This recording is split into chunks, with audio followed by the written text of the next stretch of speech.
Jim White on TalkSport. News breaking, globe spanning, football ear food. You're all right. It's Jim White.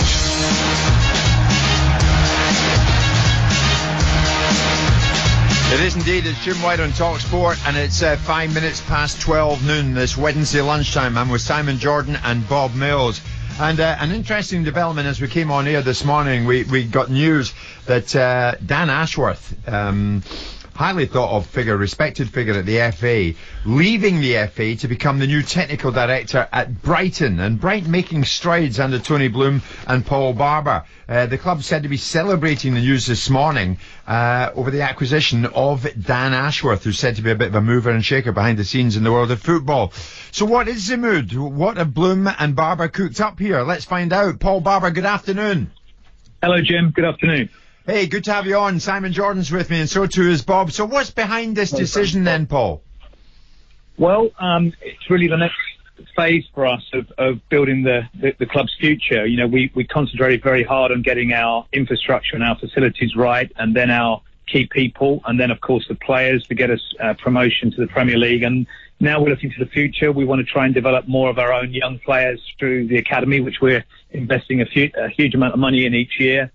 We want to improve our sports and medical science, which is already excellent, but we want to take that to the next level. And we feel that Dan has got all of the experience and qualifications necessary to help move us forward in that way. So we're delighted to have him, and we feel delighted that Dan's agreed to join us. So he's going to be answerable to you and Tony? Yes, day to day, Dan will report to myself and alongside Chris Hewton, and he will take direct responsibility for our overall player recruitment, our academy, and our sports medicine area. Simon, it seems to me that Paul here and Tony Bloom want to get it right, obviously on the field and stay in the Premier League, but behind the scenes, They want a very tough, strong, well-built structure. Well, as galling as it is for me, Paul, to talk about how well Brighton are doing, obviously you are doing well. I'm just interested to see how this thinking, because obviously you hear a lot. You've got Dean Hoyle over at Huddersfield removing his academy and youth development coming under the focus, and I'm very pleased to hear, because I think when I had it at Palace, it was such a big thing for me to have the young players coming through, and I think it's part of the engine room of an effective and fit football club. How much of a sporting director's role is he going to really fulfil? I mean, is it about youth? Is it about the technical aspects? Is it about acquisitions for Chris? What's the overall overriding reasons why someone like Dan Ashworth has been brought in? Well, I think one of the key things in a role like this, Simon, and you'll know this better than most, is that you've got to really clearly define what the role is and what it isn't. So right. What it isn't is actually someone that Chris reports to day on first team matters. Chris is first team manager. He's got responsibility for overall responsibility for making sure the team performs week in, week out. And he comes into you, does he? And he reports into myself and obviously the chairman when it comes to transfers as well. What Dan's going to do is oversee sort of the club's football development, and that primarily means the academy, the work we're doing. We're spending several £1 million a year in trying to develop our own players, and with Brexit on the horizon, who knows where we're going to end up in Very good thinking.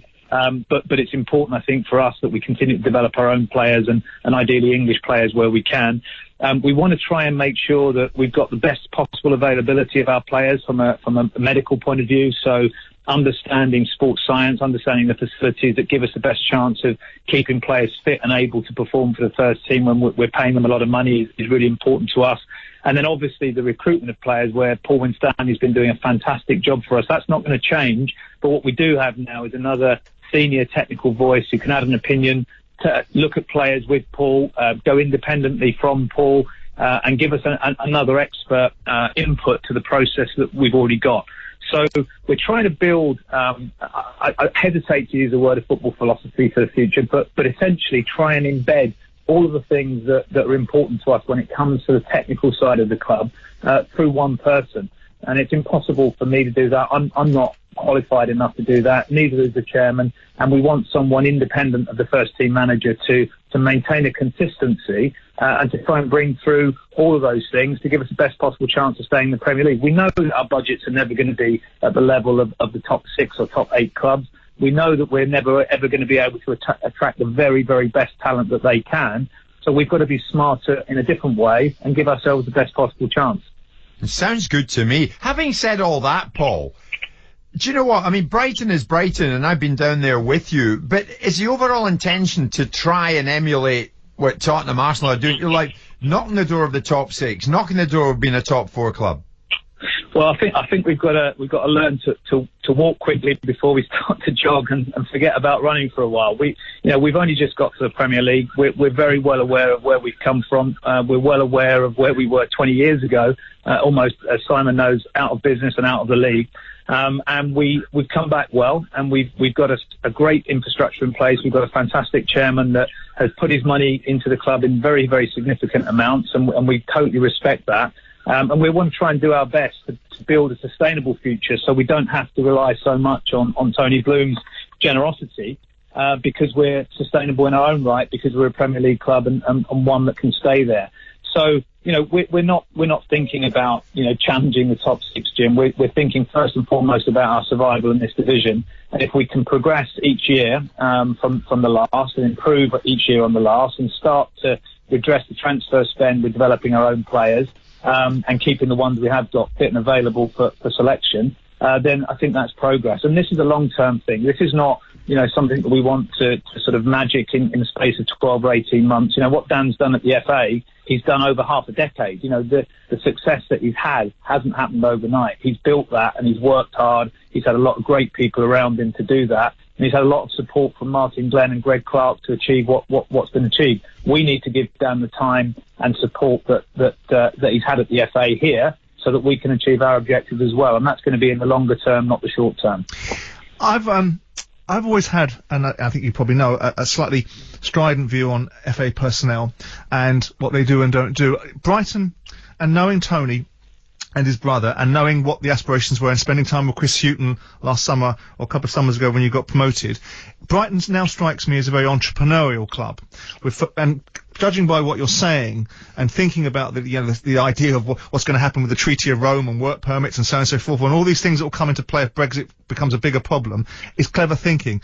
But I always find FA people are institutionalised, comfortable in an environment where they're unaccountable. How do you feel the culture's going to change, or how do you feel the personality that comes out of an FA environment is going to be able to adapt to an environment where you guys are energetic, entrepreneurial and forward thinking?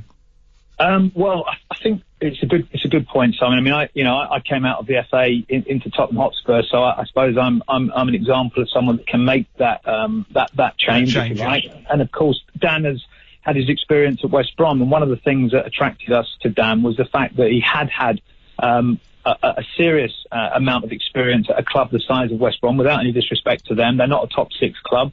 They're not currently in the Premier League, so he's done the job that we want him to do in a club that's not dissimilar in size or possibly even an aspiration to our own. He did a very, very good job there. He came through the ranks.